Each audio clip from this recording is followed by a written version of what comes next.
Salut, bienvenue sur ma chaîne YouTube. Vous savez, c'est comme toujours un plaisir pour moi de vous avoir ici. Moi, c'est Maya Aumont. Et si vous avez cliqué sur cette vidéo, c'est que vous êtes intrigué par rapport à cette histoire que je vais vous raconter. Mais bien avant l'histoire, n'oubliez pas au fait de souscrire, de vous abonner si vous n'êtes pas abonné. Aussi, n'oubliez pas de cliquer sur la cloche des notifications pour être informé de toutes les vidéos que je poste ici.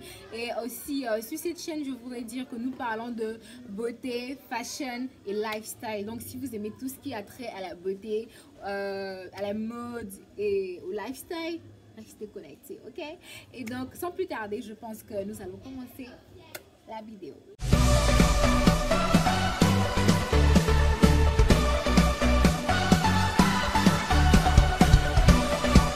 Ok. Donc, je vais dire, cette vidéo-là, c'était pas supposé être ce que je pense que ce sera maintenant. Parce que j'avais fait une vidéo déjà à ce propos et je ne l'ai pas postée. Donc, en fait, je veux vous parler de l'Inde. Donc, pour ceux qui me connaissent sur cette chaîne bien, sur cette plateforme et tout, qui me connaissent même dans la vie réelle, vous savez que j'ai fait mon bachelor en Inde avant d'aller au Sénégal pour faire mon master. Et donc, j'ai vécu en Inde pendant à peu près 4 ans avant de retourner, au pays et aller au Sénégal. Voilà. Et je voulais vous raconter une histoire qui s'est déroulée en Inde et principalement je pense dans les premiers mois. Ouais, c'était dans la première année où je vivais encore à l'hostel. L'hostel, c'est un peu comme une auberge, je vais dire, ouais, une auberge au fait, où toutes les étudiantes, toutes les filles, les étudiants, parce qu'il y avait deux hostels, des hostels de filles et de garçons, et voilà, où c'était des dortoirs, voilà, des dortoirs c'est mieux dit, ouais, c'était des dortoirs où il y avait des dortoirs filles, des dortoirs garçons, et donc pendant les premiers 6 mois, les 6 premiers mois, je vivais au fait à l'hostel des filles et des filles indiennes. J'aimerais dire aussi au fait que je vivais dans un dortoir qui était composé, je pense, de 4 à 5 étages, en tout cas vraiment un grand building, mais où on n'était que 3 africaines et j'étais la seule francophone. Voilà. Et donc, je vous dis pas. Comme vous le savez, je pense qu'il y a des gens qui ont déjà posté des milliers et des milliers, des centaines de milliers de vidéos à propos de comment, je vais dire, les Noirs sont maltraités. Chose qui est, il n'y a rien à ajouter. Vous savez déjà, je pense. Pour ceux qui ne savent pas, allez sur Google, vous allez voir, mettez les Noirs en Inde, je pense que tout va sortir en même temps. Voilà. Moi, je ne veux pas rentrer dans ce genre de discussion aujourd'hui, mais je vous parle de l'expérience que j'ai eue. Voilà. Et donc, comme je vous disais, je vivais à l'hostel et il y a, je pense en mars, une cérémonie qu'on organise qui s'appelle la fête des couleurs, qui s'appelle Holi. Je pense que tout le monde connaît, tout le monde entier connaît. On jette les couleurs, on danse et tout. On partage des sucreries, voilà. C'est ça, Holi, au fait. C'est la fête d'un dieu, je ne me rappelle plus lequel. Mais c'est la fête d'un dieu où les gens célèbrent les couleurs. C'est la fête des couleurs. Et donc, nous, on vivait, au fait, en face de notre chairman. Le chairman, c'est le fondateur, voilà. C'est le fondateur de l'école. Et donc, on vivait en face du fondateur de l'école dans l'hostel. Et donc, pour la fête de Holi, il a voulu être gentil, il a voulu être, voilà. Et donc, il a invité, au fait, toutes les filles du dortoir à aller célébrer, au fait, chez lui. Vers 18-19 h, voilà, c'était dans la soirée. Et c'était vraiment une grande maison, belle maison, avec, vous voyez, tout ce qui est, c'est le fondateur de l'école, d'une université. Donc, voilà. Et j'aimerais vous faire remarquer encore qu'on n'était que 3 Africaines. Et j'étais la seule francophone. Ça faisait même pas 2, je pense que ça faisait même pas 2 mois, ça faisait peut-être limite 1 mois que j'étais là, voilà. Et donc nous sommes allés chez lui, nous ont donné des sucreries, nous ont donné vraiment tout ce que vous voyez dans les films indiens. Ce que vous voyez dans les films indiens, c'est la réalité. Franchement, les sucreries, les décorations, tout ce qu'ils font là, c'est la réalité. C'est comme ça ils vivent. Petit mot de bienvenue de la part du chairman, excusez-moi quand je dis chairman, c'est parce que je suis habituée, c'est le PDG, le fondateur de l'école, voilà. Et donc le chairman, le fondateur de l'école, a fait son petit discours, son fils était là, sa belle-fille et tout. Et comme vous le savez, comme vous l'avez vu dans les films de Bollywood et autres, ils aiment bien je vais dire, danser, ils aiment bien chanter et inviter tout le monde à faire de même, voilà. Et donc, la fête a commencé, on a mangé, et bon, ce qu'on pouvait manger, parce que la nourriture là-bas, une autre story time. Et donc, nous avons voilà, commencé la fête et tout. Et il y a la belle-fille du chairman qui a annoncé comme ça que qui voulait chanter, qui voulait danser, voilà, c'est la fête, voilà, tout le monde doit s'éclater et tout. Les Indiennes, elles ont commencé à venir prester, voilà. Donc il y a une qui s'est levée, elle a chanté, une autre a dansé, une autre a fait, voilà, tout ce que vous savez, tout ce que les Indiennes aiment faire. Donc c'était beau, on applaudissait, oui, c'est bien, nanana. Et voilà, je disais, je répète, 3 Africaines. J'étais dans une centaine de filles comme ça, une centaine de filles indiennes, on n'était que 3 Africaines et j'étais la seule francophone. J'étais la nouvelle, celle qui était un peu plus fragile. Vous voyez un peu le genre, voilà, je sais pas où je suis, donc je me calme, je calme mes ardeurs, je parle pas beaucoup et tout. Et il y a une autre qui était à côté de moi, une indienne avec qui je partageais la chambre. Je pense que je partageais avec 3, voilà, je partageais la chambre avec 3 autres filles, mais indiennes, qui étaient plus âgées que moi, qui étaient en dernière année. Donc il y a une qui me disait, Mariette, vas-y, va chanter un peu. Je fais, oh non, je sais pas chanter et tout. Je suis pas une as de la chanson, pour ceux qui me connaissent, non, je suis pas une artiste, non. Mais quand même, je chante pas faux, voilà, je chante pas faux. Mais je ne suis pas une as, non, je suis pas une as de la chanson. Ça, c'est quelque chose, oui, je suis pas une as de la chanson, mais je ne chante pas faux. Ok. The noise of these people. Oh my goodness, the noise of these people. Okay.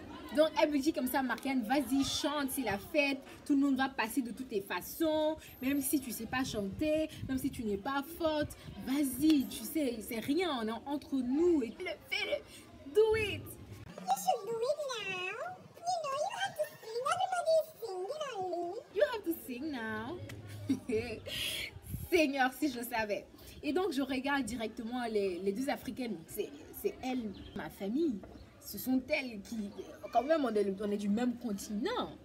On partage plus au fait que les autres. Donc, je me disais, bon, elles, quand même, elles vont me donner le meilleur des conseils. Elles m'ont dit, vas-y, Marianne, c'est rien. Vas-y, va chanter, ok. Et sur scène, tenez-vous, je prends mon micro, je prends mon téléphone, parce que j'avais la chanson dans le téléphone, et c'est ce que les autres faisaient aussi. Elles prenaient le son et elles essayaient de chanter. Et donc je prends le son dans mon téléphone, je prends mon micro, et je ne sais pas si vous vous rappelez de ces chansons de Soprano, Blacko et Soprano, Ferme les yeux. Ça n'arrive qu'aux autres, on ne réalise pas donc que ça ne nous touche pas. On sait très bien ce qui se passe ailleurs, mais on nous supplie. Relativise, ferme les yeux, imagine-toi. C'est chaud, comme on le dit chez nous, chaud, c'est ça la même. J'ai commencé à chanter jusqu'à je suis arrivée à la partie de rap. Parce que franchement, cette chanson, c'était ma vibe. Donc, je maîtrisais quand même cette chanson. Franchement, la chanson là, je la maîtrisais. Il n'y avait rien de mauvais sur la chanson. Franchement, il n'y avait rien de mauvais. Et disons que personne ne parle français. C'est-à-dire, personne ne savait ce que j'étais en train de chanter. Personne ne savait ce que j'étais en train de chanter. Je commence à rapper. Comme les imagine ta vie.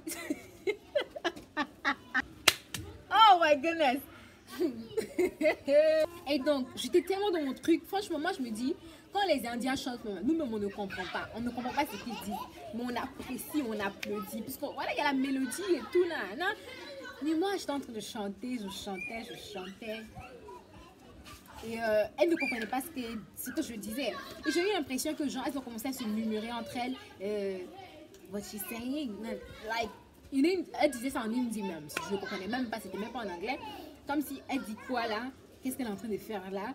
C'est des grosses là. Regarde comme elle est noire. Regarde ceci, regarde cela. En fait, je ne sais pas si c'est ce qu'elles ont vraiment dit. Mais elles étaient en train de parler entre elles. Elles se chuchotaient. Elles me regardaient et elles se chuchotaient des choses. Elles commençaient à rire au fait, tu vois. Donc vous voyez, vous tous qui m'écoutez. Elles ont commencé à se chuchoter des choses. Et au fait, plus je les regardais, plus j'étais déconcentrée sur ma chanson. Et plus je me disais, mais Marianne, tu t'es embarquée dans quoi? Parce qu'au fait, c'était pas la première fois que j'avais des regards sur moi. C'est pas la première fois que les gens me regardaient de haut. Déjà à l'hostel, je veux dire dans les dortoirs, il y a plein de choses qui se sont passées. Il y a plein de choses côté racisme, côté discrimination qui se sont passées. J'ai eu de superbes amis là-bas, mais quand même j'ai eu d'autres personnes dont j'aurais pas. Franchement, voilà quoi. Allô. Mais je disais, continuons avec la chanson. Et donc, plus j'ai continué à chanter, plus j'ai vu en fait que les gens, les filles commençaient à voilà, à me critiquer un peu et à se moquer. Et directement, je me suis sentie attaquée. Je me suis sentie comme si, au fait, elle commençait à se moquer du fait que je sois noire. C'est quelle langue je suis en train de parler. C'est quoi cette chanson, au fait. Et franchement, ça m'a fait tellement mal. J'ai coupé la chanson, j'ai donné le micro. Je suis allée m'asseoir. Je suis restée comme ça. Tout le monde, je sentais que tout le monde, je sais pas si vous pouvez imaginer au fait, mais c'était comme si tout le monde se moquait de moi au fait. Genre, quand je suis arrivée, j'ai pris le micro, j'ai commencé à chanter. Mais plus je chantais, plus... Au départ, j'étais genre concentrée dans la chanson et je regardais pas les gens. Mais plus je chantais, plus je regardais au fait les gens autour de moi. J'avais l'impression que tout le monde, c'est-à-dire tous les Indiens qui étaient là, se moquaient de moi. Littéralement. Et tout le monde a commencé à rigoler. Je vous promets, tout le monde rigolait. Tout le monde rigolait. Quand je vous... C'est pas devant 2-3 personnes. C'est devant toute l'école. Tout le monde rigolait. Oh my goodness. Je me suis sentie comme une moins que rien. Mais c'était genre... On était genre dans un... Je veux dire dans une gamme au fait de folie où tout le monde venait voilà chanter juste comme ça en fait parce que c'était la fête. Mais au fait après j'ai compris. En fait je suis la noirate qui vient faire n'importe quoi encore. Donc tout le monde s'en fout au fait, tu vois. Et c'était vraiment blessant. Je vous assure que ce jour, quand je n'ai même pas pu manger après, je suis restée juste comme ça. Mais quand je suis rentrée à la maison, c'est-à-dire au dortoir, j'ai pleuré. Quand je vous dis ça, non, je m'amuse pas. Hein. J'ai pleuré de quand on est rentré jusqu'au petit matin. Je vous assure que le lendemain, je ne pouvais plus utiliser mon oreiller tellement qu'il était mouillé. J'ai dû presser comme ça l'oreiller. J'ai acheté un autre oreiller parce que l'oreiller était foutu. Franchement, j'ai pleuré toutes les larmes de mon corps. Period. J'ai plein d'histoires qui me sont arrivées. J'ai été lapidée, j'ai été poursuivie. J'ai eu tellement de choses qui me sont arrivées. Je sais pas si vous aimeriez au fait que je vous parle au fait de tout ce qui m'est arrivé en Inde. Dites-le moi. Nous allons faire une série La vie en Inde. Une série La vie en Inde où je vais vous raconter de ces histoires. Vous allez penser que c'est des films. Je vous promets, vous allez halluciner. Et donc, franchement, toutes ces choses qui me sont arrivées là m'ont forgé un caractère. Franchement, aujourd'hui, je peux m'arrêter devant les gens, parler, je n'ai pas honte. Même si toute l'assemblée se met à rigoler, je m'en fous tant que j'ai confiance en ce que je suis en train de faire. Tant que j'ai confiance en fait en moi, j'ai pas peur au fait de ce que je peux représenter ou j'ai pas peur de ce que je peux dire. Avant d'aller en Inde, j'avais beaucoup de problèmes de confiance en soi. Je pense que c'est ce qui a joué aussi le jour où quand j'étais sur le podium et qu'ils ont commencé à rigoler, je me sentais tellement mal. Mais là, maintenant, si moi j'ai décidé quelque chose, je vais jusqu'au bout, je fais ma chose. Si tu penses que, je sais pas, je suis rigoleuse, tu penses que je fais n'importe quoi, comme cette chaîne YouTube, j'ai tellement eu de critiques par rapport à cette chaîne-là, mais je suis décidée, quand je décide quelque chose, je vais jusqu'au bout. Je fais tout ce que je veux faire, bon, dans la limite du normal, de voilà, pas les conneries, non. Mais en tout cas, ces expériences en Inde là m'ont vraiment forgé un caractère. Et si vous voulez que je vous raconte encore plus, n'hésitez pas à me dire dans la barre des commentaires. Désolée pour le bruit que vous entendez autour et tout. Merci beaucoup d'avoir regardé la vidéo. Ce fut un plaisir d'être là. Bisous, bisous. Portez-vous bien. Bye bye.